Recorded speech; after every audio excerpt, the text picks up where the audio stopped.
Glória a Deus, graça e paz, povo abençoado, boa noite, vitoriosos. Vitoriosos por ter chegado até aqui, não é? Disposição, vontade, fé, confiança de um domingo que poderia estar descansando, ainda vendo a chuva, está na casa do Pai. A gente fala feliz dia dos pais. Mas pelo que eu sei, dia do papai é todo dia.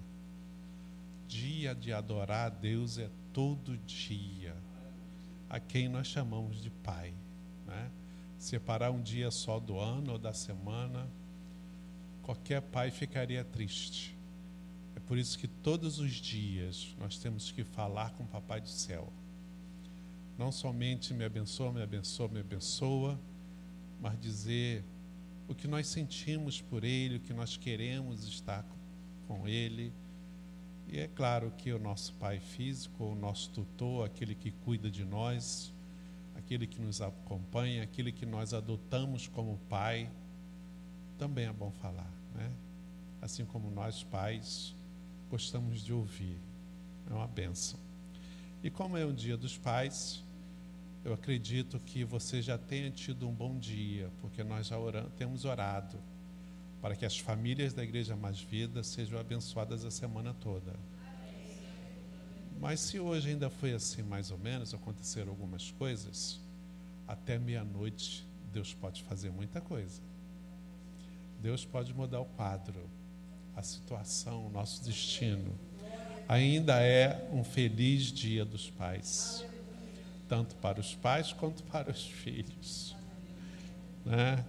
E como é um dia festivo, nós temos que ter hoje uma conversa light, não é isso? Suave, zen, não é isso? Vamos ter essa conversa? Não, irmão? Não? Então tá, Apocalipse 6, conversa assim leve, bem suave. Apocalipse 6. Como ninguém tem pressa, podemos ficar aqui até meia-noite para Deus fazer as maravilhas que Ele quer fazer. Apocalipse 6.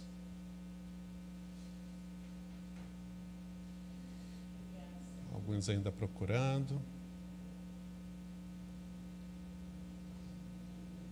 Encontraram? Observei quando o Cordeiro abriu o primeiro dos 7 selos. Então ouviram um dos seres viventes dizer com voz de trombeta: venha, olhei, e diante de mim estava um cavalo branco. Seu cavaleiro empunhava um arco, e foi-lhe dado uma coroa. Ele cavalgava como vencedor, determinado a vencer. Quando o Cordeiro abriu o segundo selo, ouviu o segundo ser vivente dizer: venha. Então saiu outro cavalo, e este era vermelho. Seu cavaleiro recebeu poder para tirar a paz da terra e fazer que os homens se matassem uns aos outros. E lhe foi dada uma grande espada. Quando o Cordeiro abriu o terceiro selo, ouviu o terceiro ser vivente dizer: venha. Olhei, e diante de mim estava um cavalo preto. Seu cavaleiro tinha na mão uma balança. Então ouvi o que parecia uma voz entre os 4 seres viventes, dizendo: 1 quilo de trigo por 1 denário, e 3 quilos de cevada por 1 denário, e não danifique o azeite e o vinho. 7. Quando o Cordeiro abriu o 4º selo, ouvi a voz do 4º ser vivente dizer: venha. Olhei, e diante de mim estava um cavalo amarelo. Seu cavaleiro chamava-se Morte, e o Hades o seguia de perto. Foi-lhes dado poder sobre 1/4 da terra para matar pela espada, pela fome, por pragas e por meio dos animais selvagens da terra. Amém? Um texto light, não é? Tranquilo, suave. É um texto assim que só nos dá motivação em continuarmos na nossa jornada. Vocês sabem da história de Apocalipse, né? O título original seriam Revelações. Revelações de coisas que iriam acontecer. Quem teve essas revelações foi o apóstolo João, quando estava preso. E ele foi preso por pregar o evangelho, que naquela época era algo que não agradou aos religiosos, não agradou aqueles que tinham tradições bíblicas, tradições de sua fé. Os apóstolos, eles iam de cidade em cidade pregando o evangelho, que naquele tempo era tudo novidade.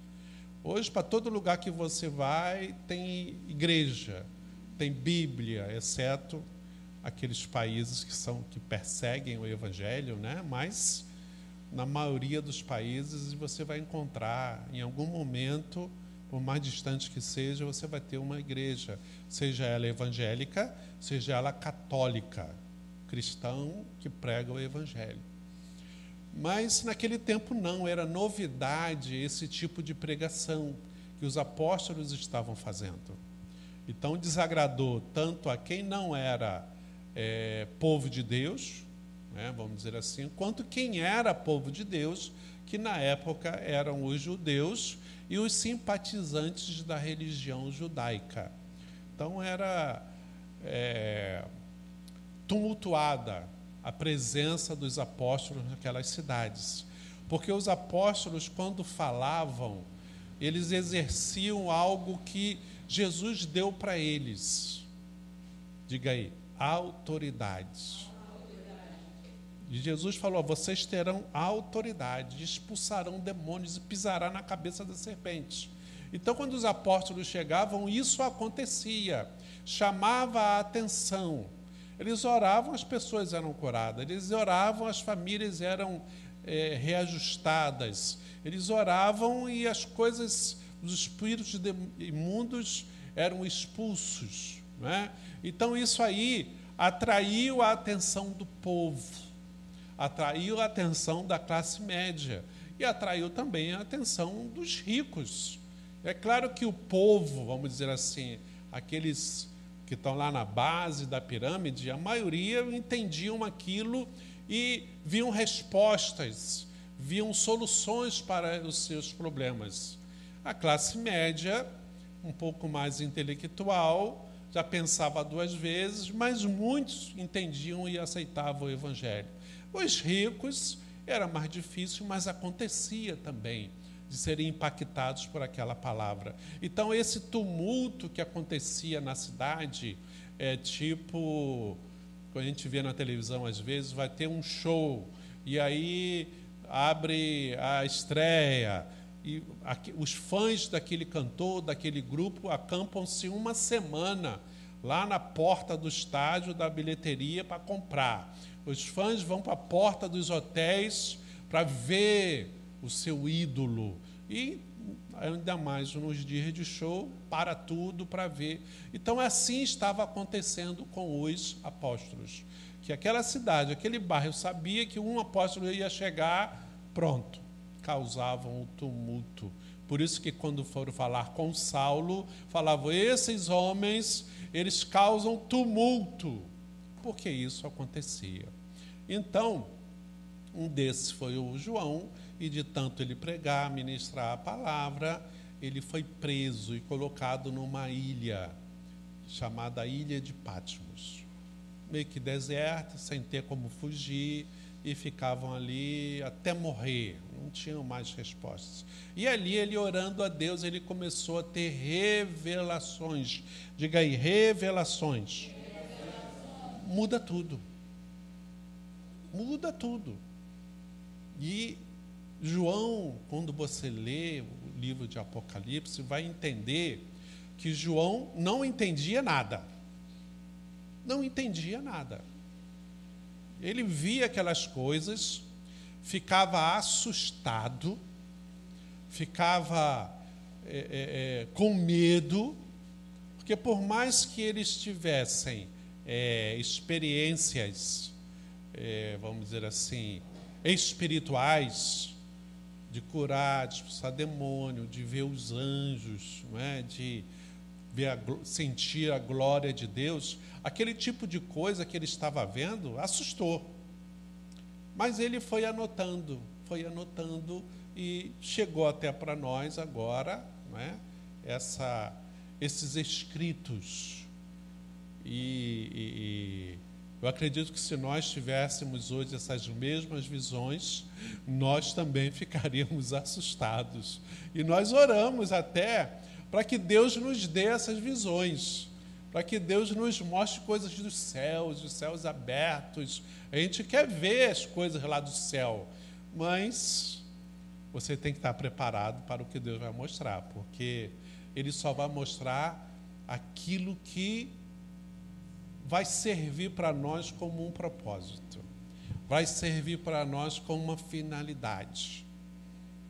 É por isso que nós falamos sempre aqui da diferença de espiritualidade para religiosidade. E é isso que Deus quer falar conosco hoje, sobre essa questão de o que eu estou fazendo na igreja. O que eu estou fazendo numa religião evangélica? O que eu estou fazendo com a Bíblia na mão? Nós somos seres racionais, amém? Nós somos seres que, diferente dos outros animais. Estava até estudando essa semana, dizendo que os animais não precisam ser ensinados sobre nada. Não tem educação para os animais, é tudo por instinto. E eles passam anos e fazem as mesmas coisas. Existe a evolução natural, mas não precisa ensinar o predador a correr atrás da presa, não precisa ensinar a presa como se esconder do predador. Eles sabem ter filhotes, tudo isso eles sabem. A época de ter cria, tu não precisa ensinar. Mas o ser humano não. E o ser humano precisa ser educado. É a diferença. Nós não vivemos por instinto. Somos, sim, influenciados por nossas emoções. Mas nós precisamos ser educados. Por isso que lá na Bíblia, lá na antiguidade, Deus falou: ande com seu filho, ensinando a palavra de Deus, mostrando a verdade, mostrando a moral, mostrando os princípios, trabalhando, conversando na escola, em casa, seja onde for, ensine.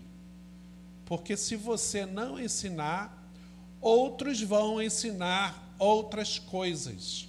Porque é da natureza humana ser educado. Não é ser educado de ser bonzinho. Ser educado de aprender alguma coisa. E se você não ensinar, alguém lá fora vai ensinar. Se você achar que, deixa que vai aprendendo sozinho, não vai aprendendo sozinho. Vai aprendendo do que está vendo à sua volta.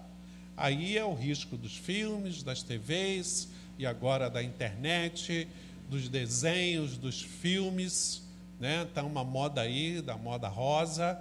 Eu ainda não vi, eu não sei o que tem ali, mas está uma polêmica porque se ensina de tudo o que um lado diz que é certo, o outro lado discorda. Então, se você não ensina, alguém vai ensinar. E da mesma forma, se eu não procurar aprender, eu também vou ser educado por alguém. Se eu não direcionar o meu propósito, o meu objetivo, eu também vou aprender muita coisa. Tipo assim, você não vai dar para nada. Eu escutei isso, acreditei, me eduquei nisso e pronto, não vou dar para nada. Vou estudar para quê? Vou trabalhar para quê? Vou procurar para quê? Porque já me ensinaram isso. E eu digo para vocês que o meu destino seria esse, né? Permanecer na comunidade, naquela época era chamado de favela, casar lá com a paraibinha, que a minha mãe ficava empurrando, paraibinha porque eu também sou, né? Sou alagoano, mas os da região, né, se ajuntam, né? E ali no beco, muitos eram assim, das famílias que vinham de lá. Então era isso que eu ouvia. Só que quando você encontra Jesus, o seu destino muda, né? Poderia casar sim com o nordestino, mas Deus tinha outros propósitos. Estudei, trabalhei, saí da comunidade, né? Foi crescendo e chegamos até aqui, né? Eu volto lá na comunidade, ver os meus sobrinhos, ver a minha irmã que mora lá, né? Então esse convívio existe ainda, amigos, crescemos juntos, essas coisas acontecem. Mas se eu não buscar a aprender, eu vou ficar naquilo que me ensinaram. E pode não me trazer a felicidade que eu espero, pode não me trazer os propósitos, aquilo que eu sonho para mim mesmo. E vou ficar vivendo o sonho de outros. João teve a sua vida mudada, Pedro teve a sua vida mudada. Pedro era pescador, pescava peixe. Mas Jesus falou assim, olha, você agora vai ser pescador de homens. E assim aconteceu. Ele passou a ser, quer dizer, a palavra de Jesus mudou o destino dele. Não quer dizer que ser um pescador de peixe é algo pequeno, fraco, né, que não é digno. Não, nada disso. São propósitos, são alvos que você coloca na sua vida, que você considera que vai ser legal para você, que vai te satisfazer. E não há nada melhor do que você juntar o útil ao agradável. Você trabalhar no que gosta, fazer o que gosta, viver do que gosta.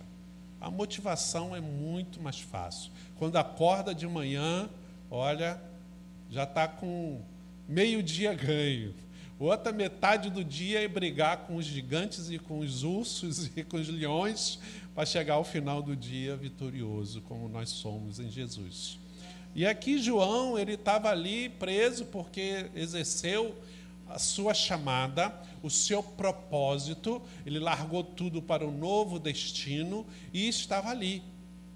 E no que ele estava ali orando, ele começou a ter visões.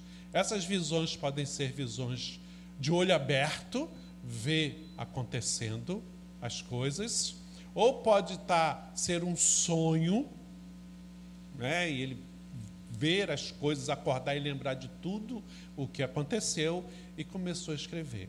E nessa parte aqui que nós lemos, é um momento onde, nessa visão, ele vê que um ser abre selos. O que são selos naquela época? Selo todo escrito, todo texto eram em peles ou pergaminhos, papiros, obrigado, era escrito ali, e aquilo que era de muito valor ou confidencial era enrolado e ali na borda fechava com um selo. Naquele tempo, normalmente era de cera, né? Fechava com a cera, lacrava. Se fosse uma pessoa importante, tinha um anel, aí com aquela cera mole, botava ali o anel ali, marcava, e então ficava ali dizendo, olha, está lacrado, ninguém abriu. Quem é do nosso tempo, né, irmã Marta? Ia no correio, comprava o selo, fechava a carta lá, ou na língua mesmo, ou na colinha que tinha lá. Porque os envelopes antigamente tinha assim, já vinha a marca da cola. Você pegou isso, né, Anderson? É do seu tempo, né? Aí era só molhar ali, já adesivava, né? E comprava o selo. E o selo sozinho não tinha valor. Ele tinha que ter o carimbo da agência dos Correios para poder postar. Você comprava o selo, mas sem o carimbo, a sua carta não ia. Então, assim, estava nessa visão, esses selos sendo abertos. Então abriu o selo e diz que havia um ser que falava assim: venha. E vieram 4 cavalos, cada cavalo de uma cor. Então lembra que eu falei para vocês que nós temos que saber o que estamos fazendo dentro da igreja? Aí a pergunta vem: eu estou aqui porque eu vou cumprir as normas de uma religião, ou eu estou aqui porque eu quero me religar ao meu Deus? Por que religar? Porque todos nós sabemos, não precisa ser crente para saber, exceto os ateus, agnosticistas, né, eles não acreditam nisso, mas todos nós sabemos que temos pecados, temos falhas, temos erros, somos magoados e magoamos muito as pessoas, deixamos muito a desejar. Então,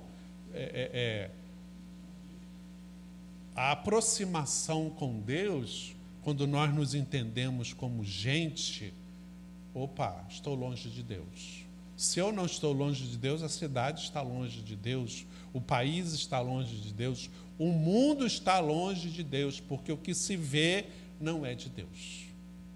Então, todos esses pensamentos nos dão vontade de ter essa aproximação de Deus. E estudando a Bíblia, você já leu, só estou aqui falando muita coisa que vocês já sabem, só para te contextualizar. Quando nós nascemos, existe em nós recebemos o sopro de Deus. Vocês sabem disso? Amém? Sabemos o sopro de Deus.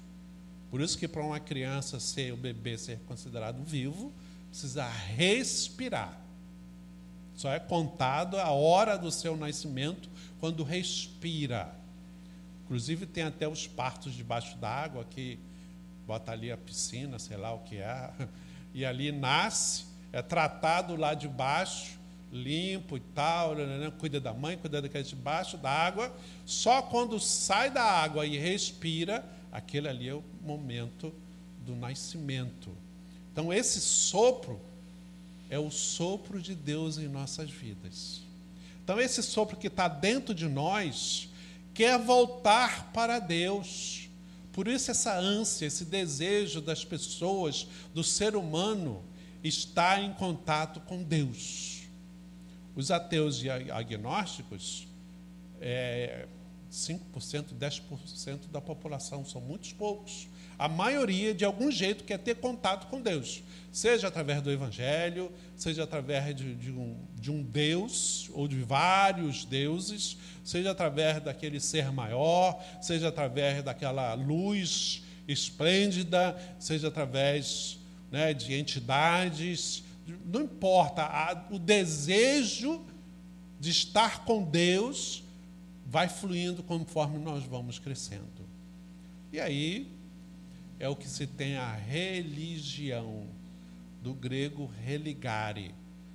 Religar, comunhão, contato do homem com Deus. Mas aí Jesus, quando estava aqui no seu ministério, ele falou assim: no princípio não era assim. No princípio Deus criou assim, assim, assim. Mas o homem, na sua religião, foi mudando as coisas. E vocês sabem qual foi a primeira vez na Bíblia que é registrado uma nova religião, sem ser a que Deus colocou? Não? Uma Gabi, sabe? Estudiosa. Lá, na oferta de Caim e Abel. Um ofereceu o sacrifício do jeito que Deus assim havia determinado para Adão e Eva. O outro ofereceu o sacrifício, a oferta, do jeito que achou que tinha que ser. Então Deus tinha dado a oferta, é animal. Aí o outro foi e entregou frutos da terra. Qual o problema? Tudo é oferta. O que importa é que eu estou dando para Deus. O que importa é que eu estou fazendo a cerimônia. Aí então criou-se ali a primeira religião, quando foi adorado a Deus do jeito que o homem acha que tem que ser, não do jeito que Deus assim determinou na sua lei.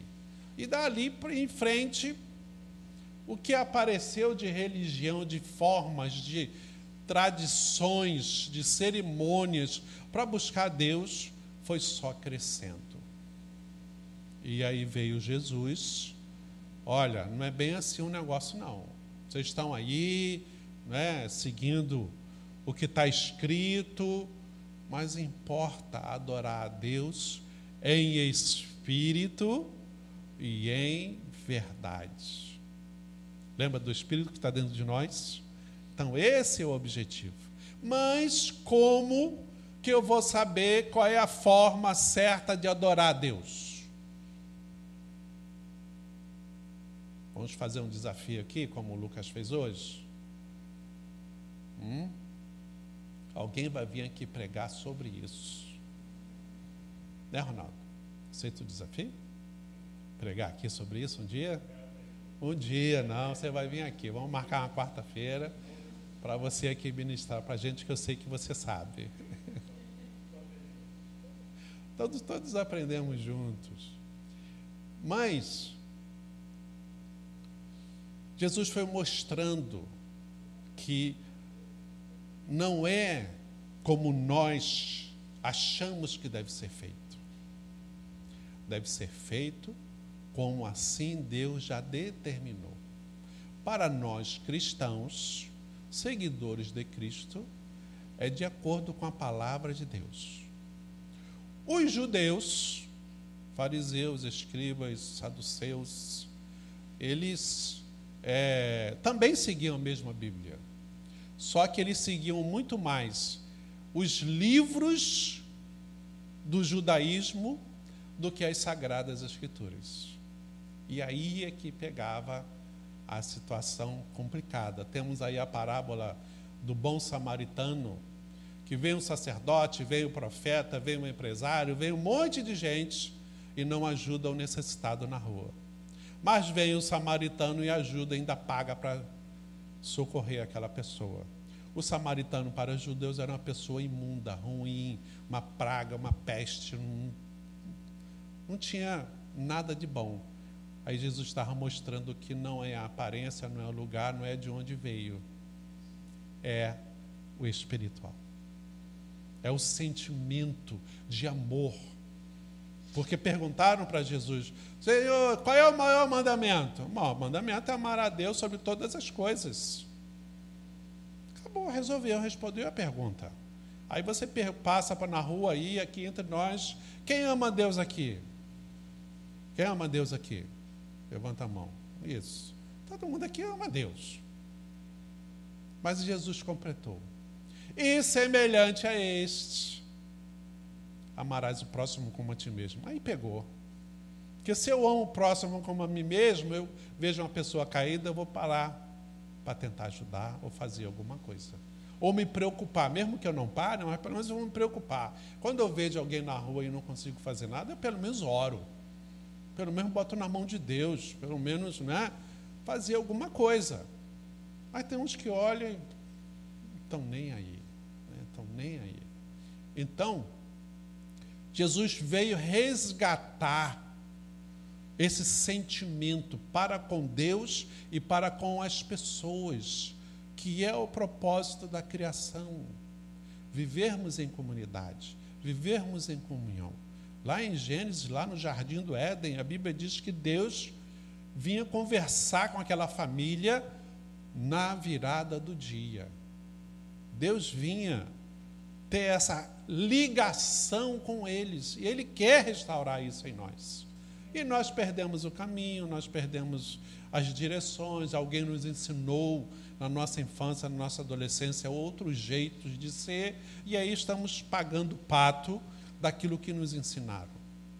E João estava ali, não tinha o que fazer. Trabalhar devia ser para subsistência, que naquele tempo o próprio prisioneiro tinha que se sustentar. Não era o governo que sustentava o prisioneiro. Então, de repente, ali naquela ilha, eles plantavam, cuidavam de animais, lavavam, passavam, faziam de tudo. Mas não tinha igreja, não tinha templo, não tinha ninguém para evangelizar, exceto os outros prisioneiros, que não deveriam ser muitos, que era uma ilha ali. Então, aquele convívio, mas ele tinha comunhão com Deus. E se você tiver comunhão com Deus, você vai ter visão. Quem quer ter visão de Deus aí? Temos que querer ter isso, porque nós temos o Espírito de Deus dentro de nós. E se nós estivermos aqui, na igreja, no templo, com o propósito de cumprir uma religião criada pelos homens, aí nós não atingimos o propósito de Jesus, o propósito de Deus. Porque quando eu estava até conversando outro dia, quando eu era adolescente, eu fui ser escoteiro. Participávamos de um grupo de escoteiro. Aí depois de mais um pouquinho no colégio e tal, aí eu fui lá para o clube municipal jogar basquete. Sabia que eu fui jogar basquete? 2, 3 meses só, porque não aguentei aquele pique, não. O chefe de escoteiro era professor ali de basquete. Aí joguei ali um tempinho. Era um clube, como assim muitos são associados a clubes. Outros são associados a partido político, outros são associados a entidades trabalhistas, tipo médicos, advogados, né? O seu sindicato. São associações. Cada uma delas tem um propósito, cada uma delas tem uma regra, tem uma lei, tem um objetivo de estar ali. Todas essas têm que pagar a mensalidade. Nada nesse mundo é de graça. Então eu não entendo por que na igreja não damos dízimos e ofertas. Alguns acreditam que não precisa fazer isso. Se nos outros lugares tem que dar, por que na igreja não tem? Se no condomínio, no prédio, na vila, tem uma taxa de condomínio, a gente tem que pagar, por que na igreja a gente também, voluntariamente? Essa é a diferença. Para ser membro de igreja, não é obrigado ofertar nem dizimar. Mas se eu estou, aí voluntariamente eu vou participar disso. Mas todos esses grupos, existe um propósito. Então, quando eu estou na igreja, no grupo chamado igreja, eu tenho que saber qual é o meu propósito. E o nosso propósito, na verdade, é ter visões. É ter visões. E visões do futuro. Porque o nosso passado, nós já sabemos. E muitas partes do meu passado, eu quero esquecer. Eu acredito que você também. Muitas partes do teu passado, você quer deixar para lá. Na psicologia ou na psiquiatria, eu não sei, existem até aquelas questões de que instintivamente nós trancamos algumas histórias, porque aquilo nos faz sofrer tanto que numa autodefesa nós bloqueamos aquela história e essa história bloqueada trava o meu presente. Aí preciso do psicólogo, do psicoterapeuta, do psiquiatra, não é isso? Mestra,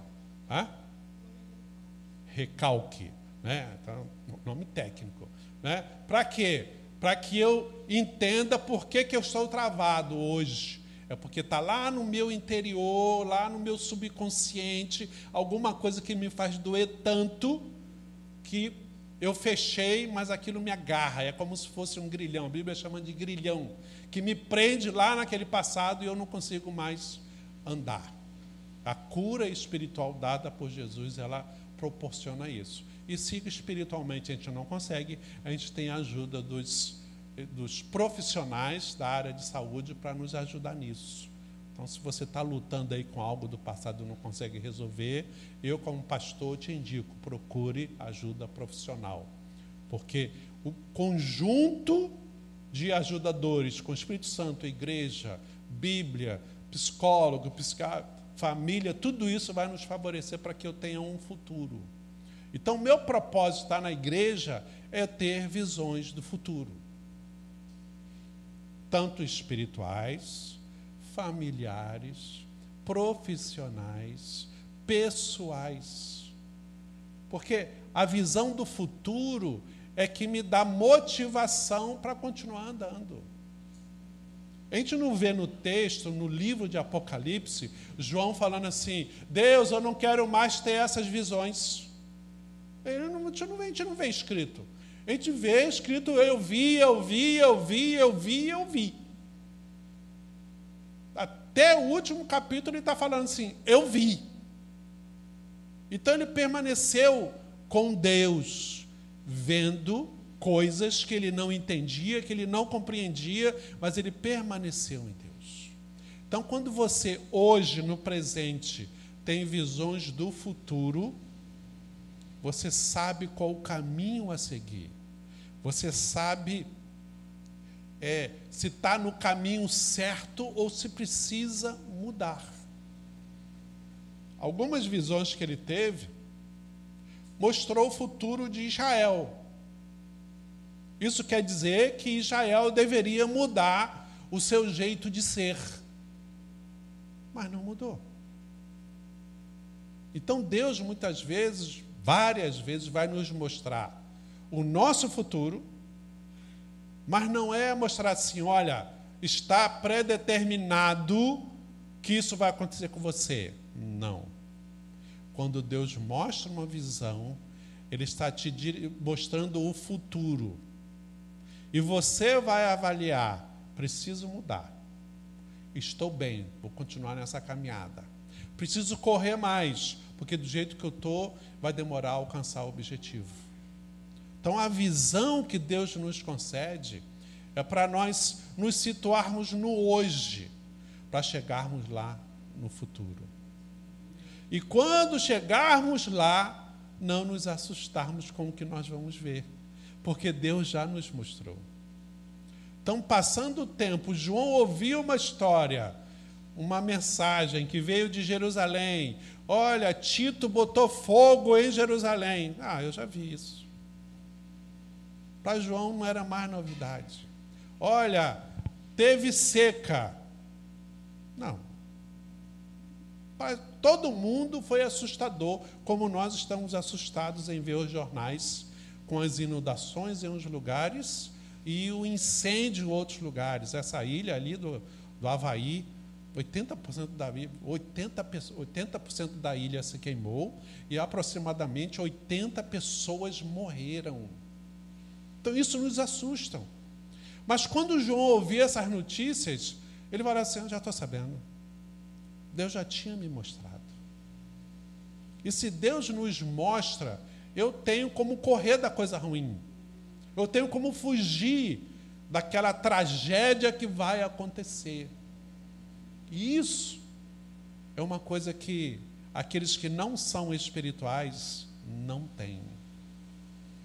Como pastor, como teólogo, como estudante de Bíblia, nós sabemos que algumas coisas vão acontecer. Mas o intelecto é uma coisa.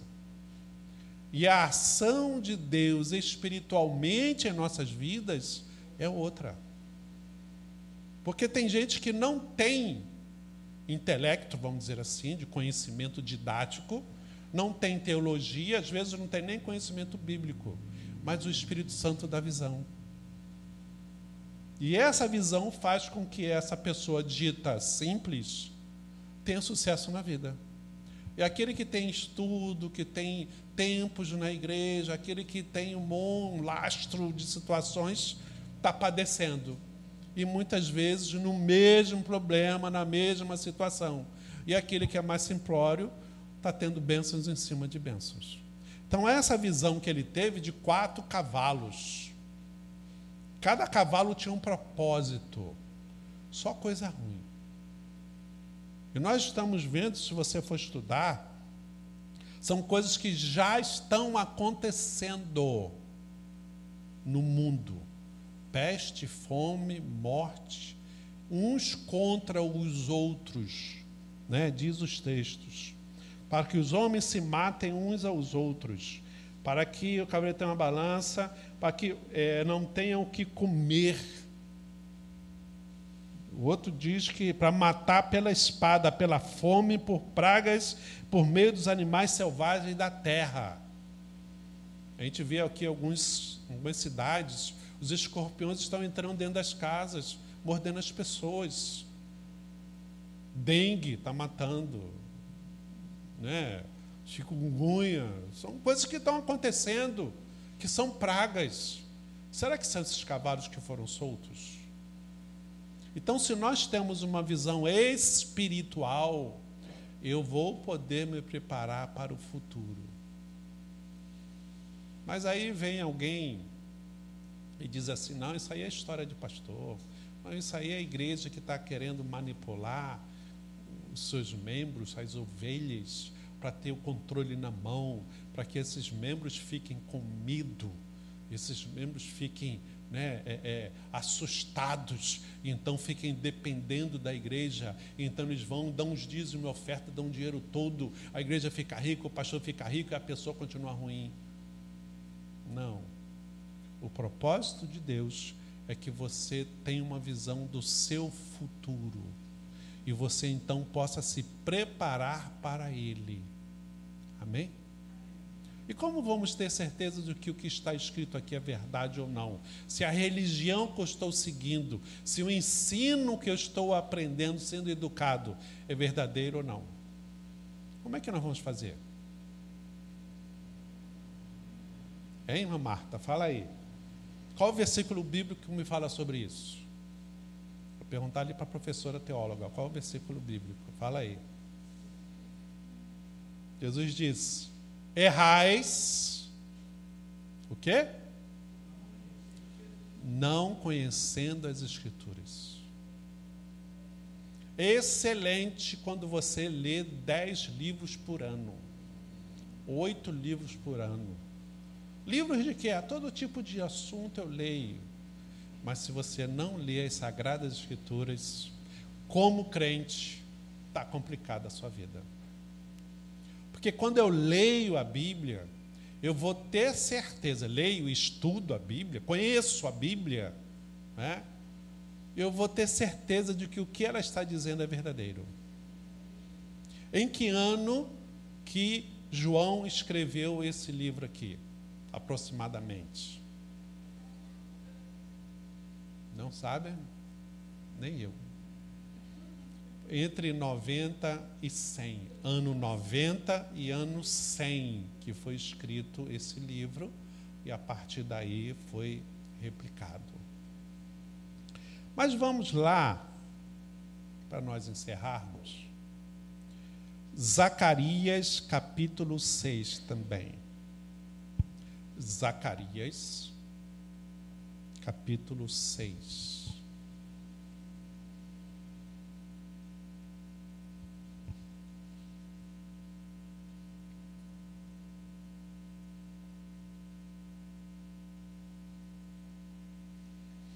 Diz assim: olhei novamente e vi diante de mim 4 carruagens que vinham saindo do meio de 2 montanhas de bronze. À primeira estavam atrelados 4 cavalos vermelhos, a segunda cavalos pretos, a terceira cavalos brancos e a quarta cavalos malhados. Todos eram vigorosos.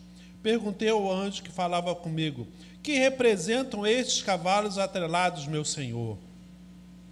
O anjo me respondeu: estes são os 4 espíritos dos céus que acabam de sair da presença do soberano de toda a terra.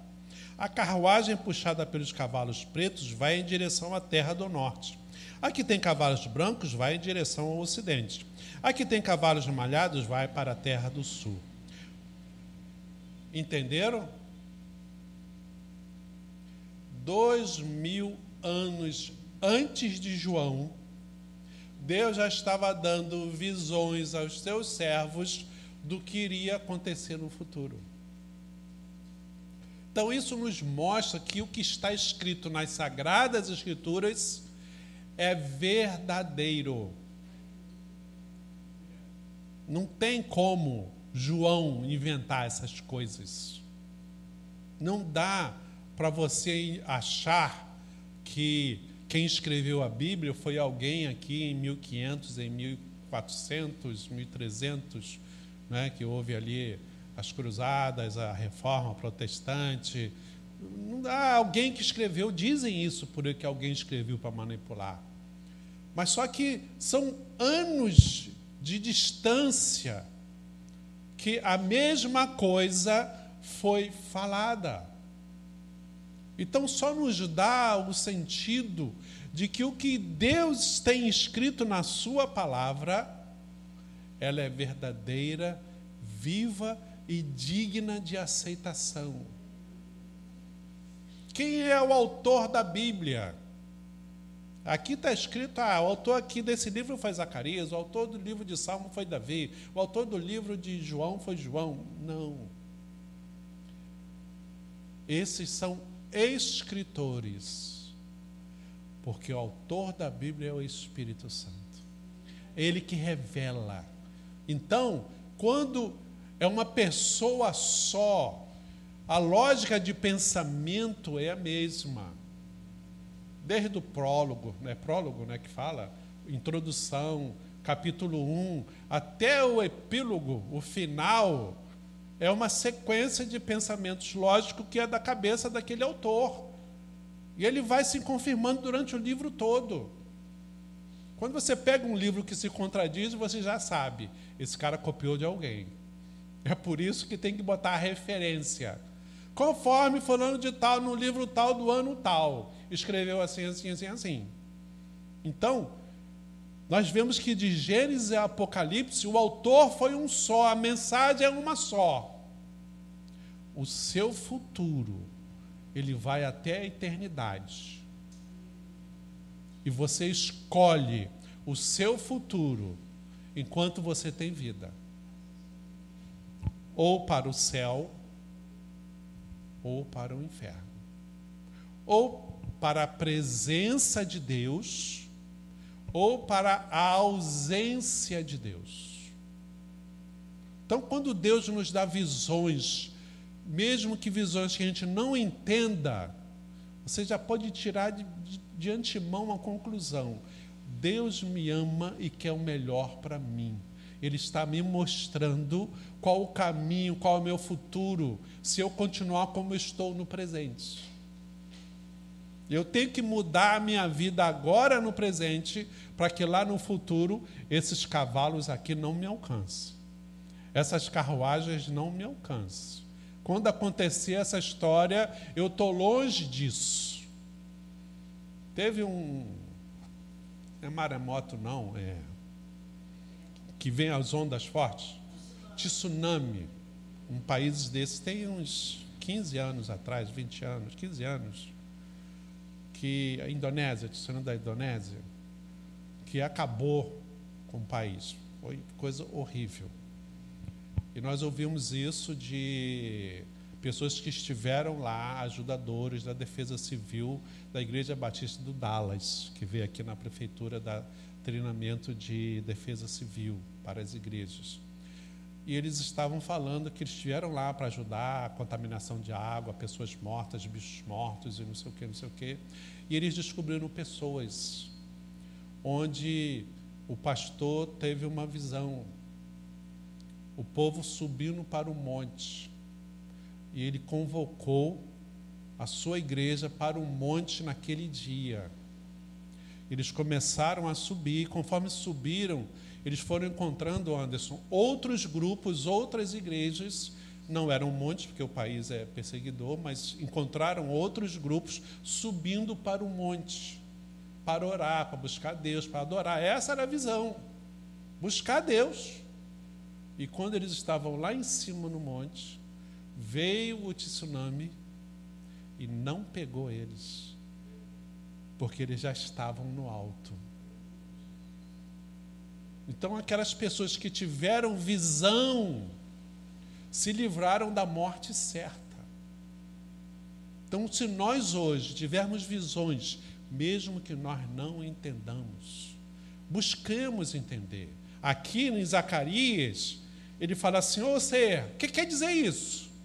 O que tu quer mostrar com isso? O que está acontecendo? Qual o objetivo? Qual o propósito?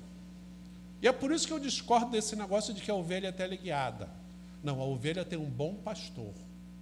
E quando a ovelha escuta o pastor, ela se dá bem. Não é que ela vai ser teleguiada, vai ouvir o pastor, vai meditar, vai refletir e vai saber se é certo ou bom ou não para a sua vida. E vai usar o livre-arbítrio. Eu vou seguir essa instrução do meu bom pastor. Esses grupos lá na Indonésia ouviram o pastor que teve uma visão e se deram bem. E nós temos aqui a palavra de Deus.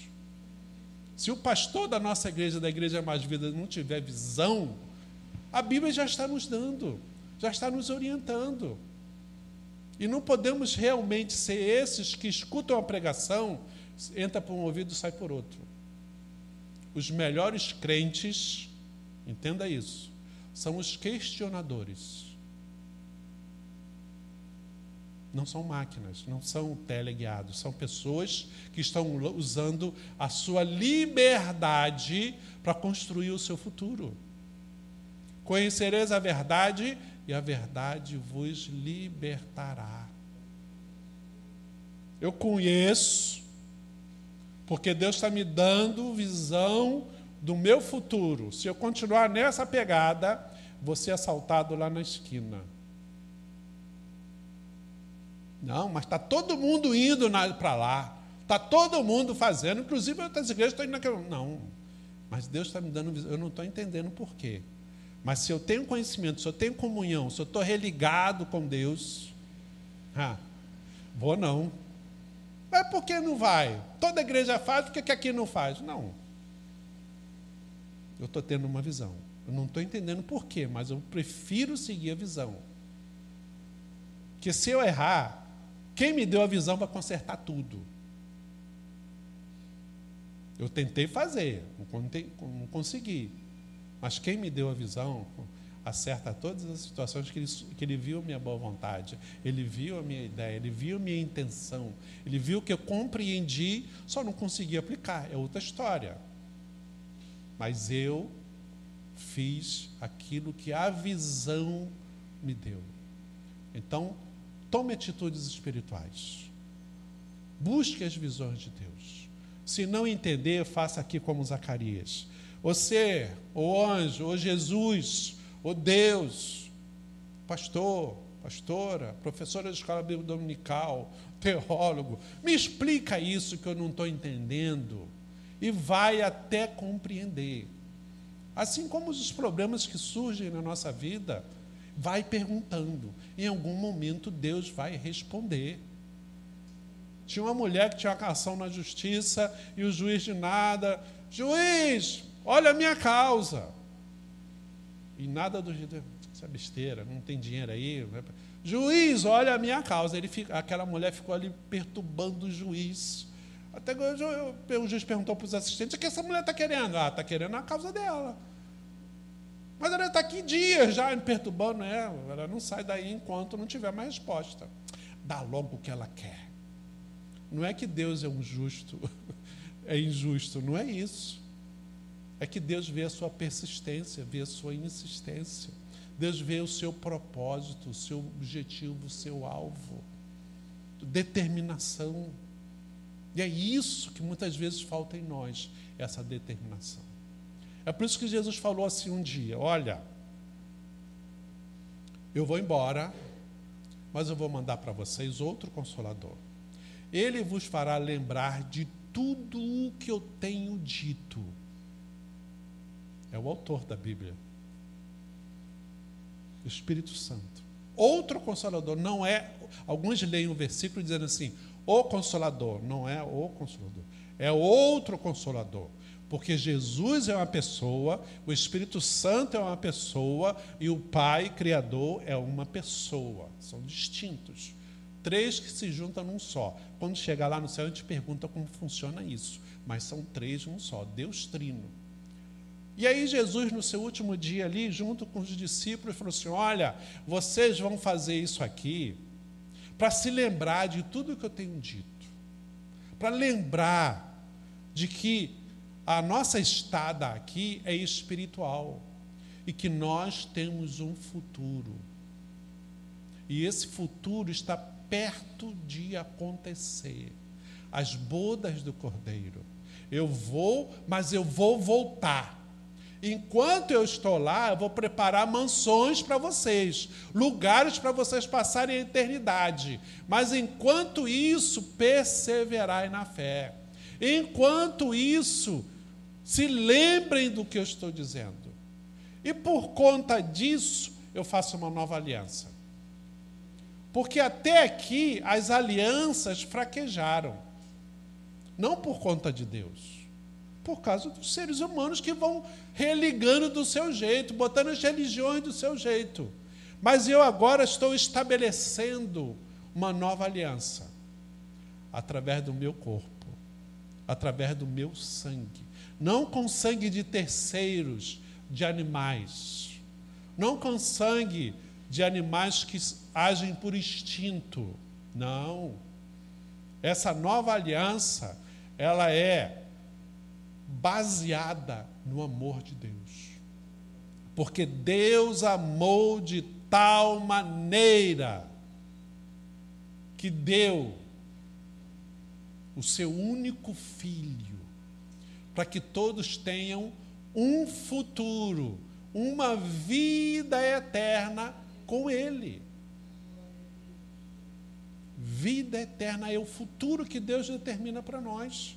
Mas só para quem tiver com a visão espiritual.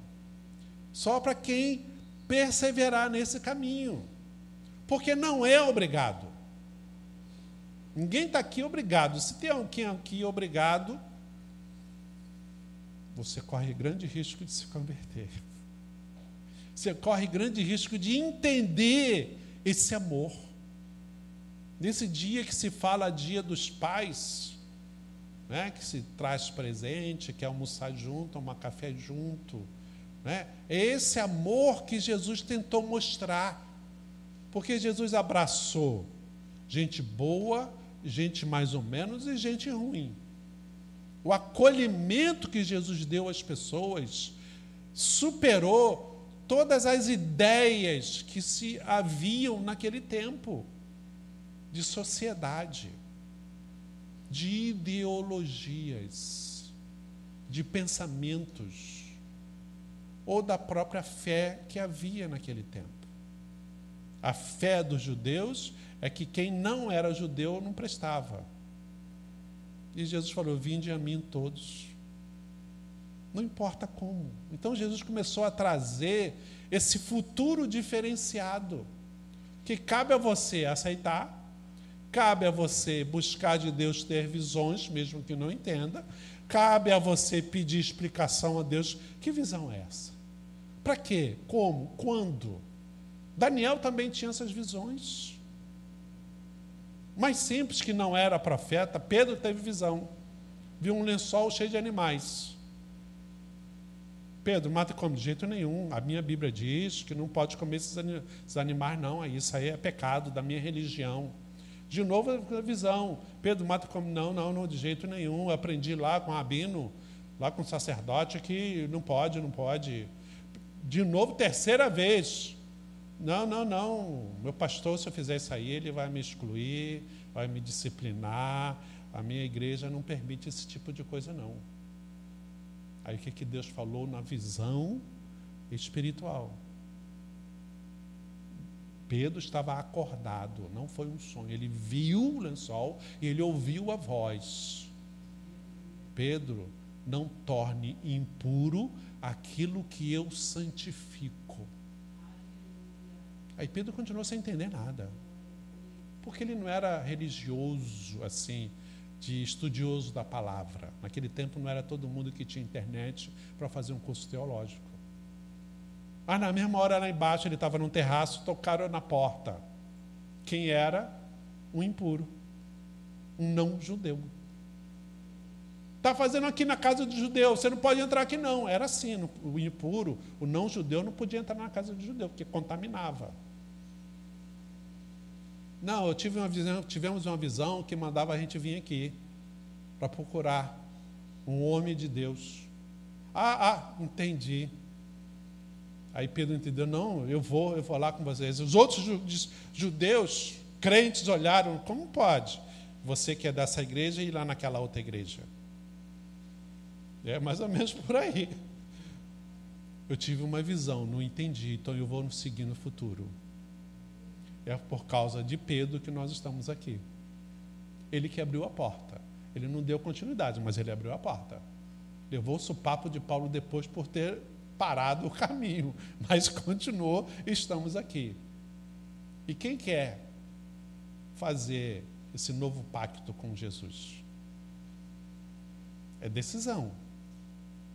Nós vamos agora comer o pão, que representa o corpo de Cristo. Ele mesmo falou.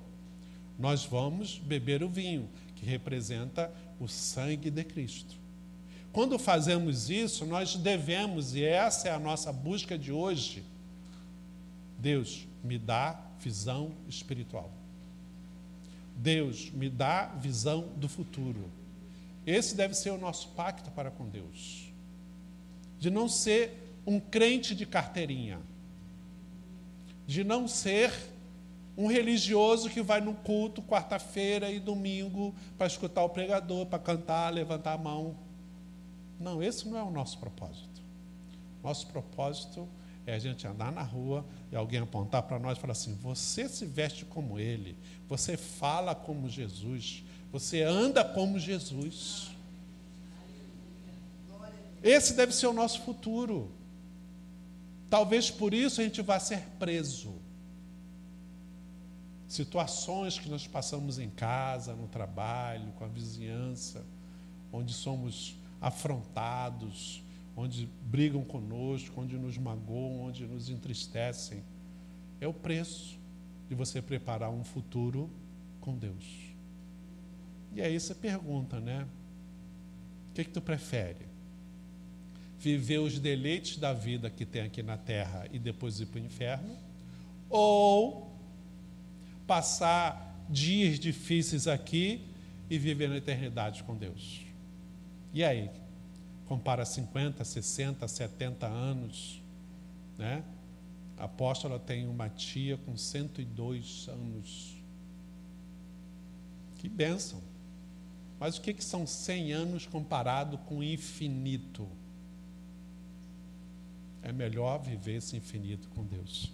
E aqui está o pão, nós vamos consagrar a Deus. E quando você estiver ceando, que foi o que Jesus falou para nós, olha, fazei isso em memória de mim.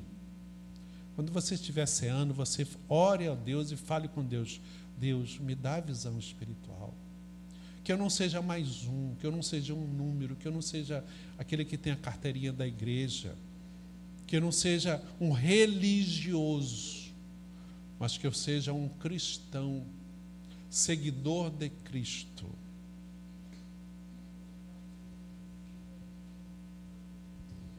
Aleluia. Senhor, nós bendizemos o Teu nome e louvamos a Ti, porque Tu sabias que a nossa memória é curta, Senhor Deus. Muitas vezes a gente esquece os Teus feitos e por isso Tu deixaste como um memorial, Senhor Deus, este evento da ceia, para que nos lembrássemos que um dia nós éramos escravos, mas agora somos livres, Senhor, pela morte e ressurreição do Teu Filho Jesus. Muito obrigado por isso. Aqui está esse elemento, Senhor Deus, o pão, assim como os Teus filhos que estão pela internet. Senhor Deus, nós queremos consagrá-lo a Ti, Senhor. Que cada um que, ao tomar deste elemento, Senhor Deus, possa renovar a sua aliança contigo, Senhor Deus, a comunhão para a glória e honra do Teu nome, em nome de Jesus.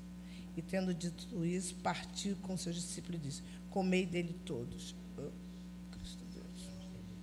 Este é o meu corpo que é partido por vós.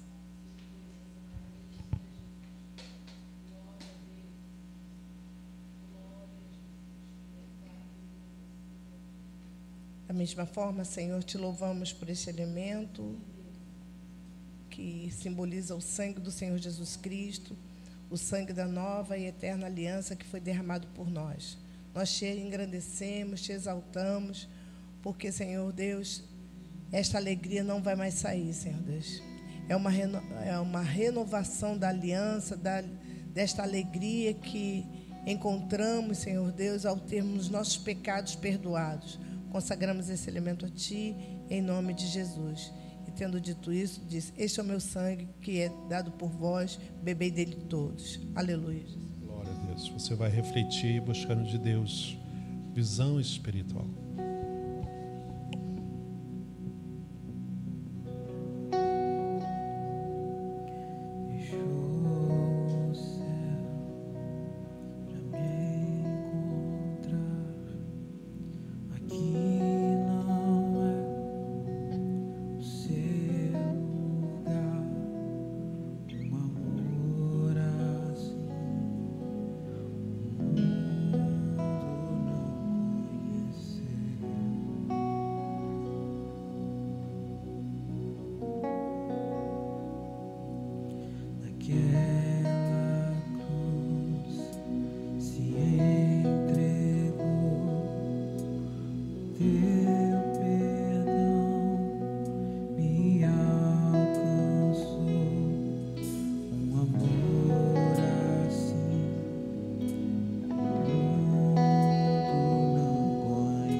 Aleluia, bendito seja o nome do Senhor.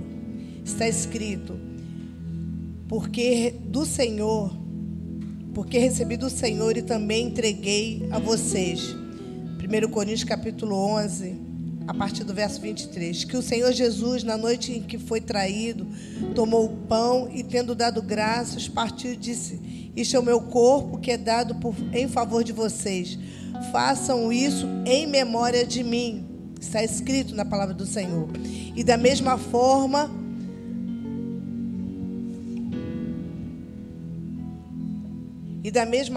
depois da ceia, ele tomou o cálice e disse: este é o cálice da nova aliança no meu sangue. Façam isto sempre que beberem em memória de mim. Porque sempre que comerem deste pão e beberem deste cálice, vocês anunciam a morte do Senhor até que ele venha. Portanto, todo aquele que comer do pão ou beber do cálice do Senhor indignamente será culpado de pecar contra o corpo e o sangue do Senhor. Versículo 28. Examine-se cada um a si mesmo, e então coma do pão e beba do cálice.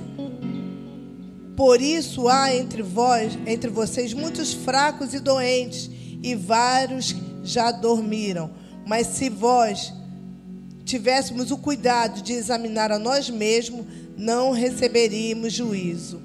Então, como você e eu já nos examinamos, para a glória do nome do Senhor, comemos do pão e façamos parte do corpo do Senhor Jesus. Amém?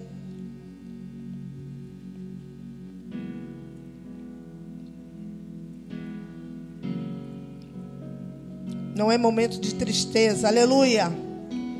É momento de alegria.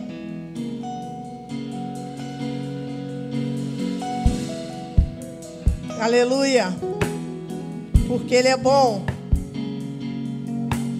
Obrigado, Senhor. Não merecíamos, mas o Teu amor nos alcançou.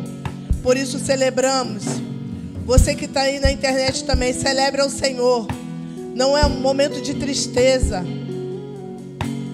O véu já se rasgou. Aleluia. Glória a Deus.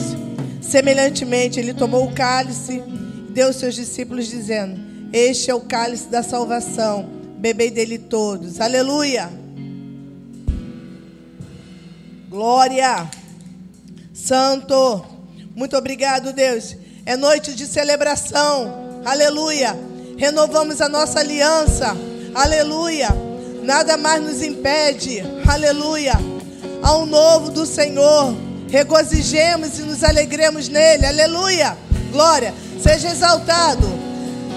Seja exaltado, engrandecido, meu santo, poderoso é, e não há nada que apague o seu. Declare.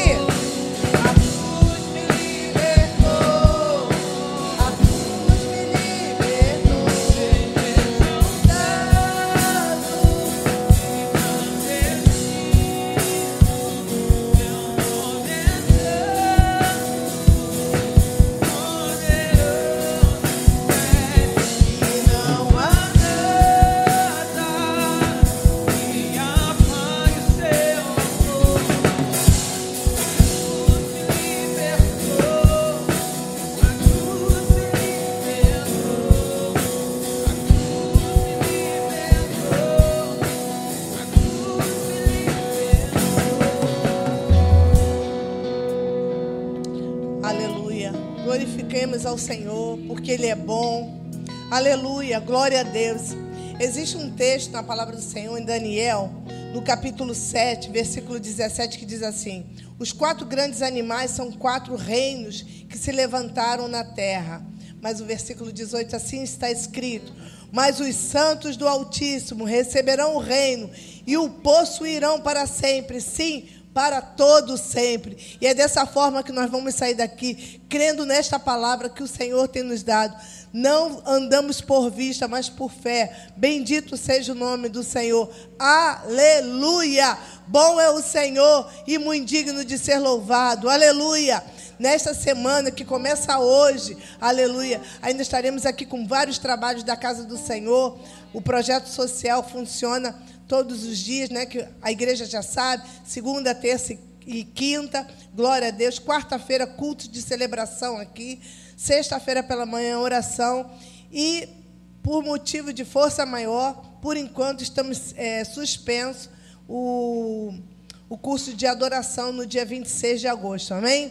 Glória a Deus, aleluia, amém? Vamos agradecer ao Senhor. Eu queria que você ficasse de pé. Hoje, quando me falaram que eu ia ler esse texto, eu pensei de chamar a Ana Beatriz para ler aqui comigo, mas aí o diácono Lucas, inspirado pelo Espírito Santo, mudou tudo, e eu quero glorificar o nome do Senhor pela vida do diácono Lucas, amém? Amém, irmãos? Amém, glória a Deus. O Senhor tem um controle de todas as coisas, porque a igreja é dele, o povo é dele, e nós somos apenas mordomos do reino do Senhor, amém? Vamos começar a agradecer. Eu queria que você começasse aí, para tudo, sabe? Não pensa que você vai embora para casa, que amanhã você tem... Para tudo, agora é o momento de você começar a agradecer ao Senhor. Isso, obrigado, Senhor, obrigado, por nessa noite eu recebi da Tua palavra, e a Tua palavra diz que ouvirei a palavra e a minha fé vai ser aumentada. Senhor Deus, eu serei... haverá mudança na minha vida. Eu creio que essa palavra libertou-me. Eu não sei em que área da minha vida eu fui liberto nessa noite, mas eu creio que há poder nas tuas palavras. Eu te louvo, Senhor. Muito obrigado, Deus. Eu vou sair daqui desta noite, desse encontro com os santos, na tua presença, para, Senhor Deus, de uma forma diferente. Senhor Deus, eu vou chegar no meu destino celebrando ao Rei, e nada vai tirar isso de mim. Ladrão nenhum vai roubar isso de dentro de mim, porque isso é uma coisa invisível, e as coisas invisíveis são para a eternidade. Então nada do que eu recebi aqui, essa paz, esse gozo, não será roubado em nome de Jesus. E eu quero já começar a celebrar a Ti nesta noite, erguendo as minhas mãos e glorificando ao Teu nome. Muito obrigado, Senhor. Bendito seja o Teu nome. Que o amor de Deus, a graça salvadora do nosso Senhor Jesus Cristo e as doces consolações do amigo Espírito Santo sejam com o povo que ama o Senhor e celebra o Rei. E o povo de Deus diz... E se você disse amém, aplauda o Senhor, porque Ele é digno de honra, glória, louvor e exaltação. Aleluia!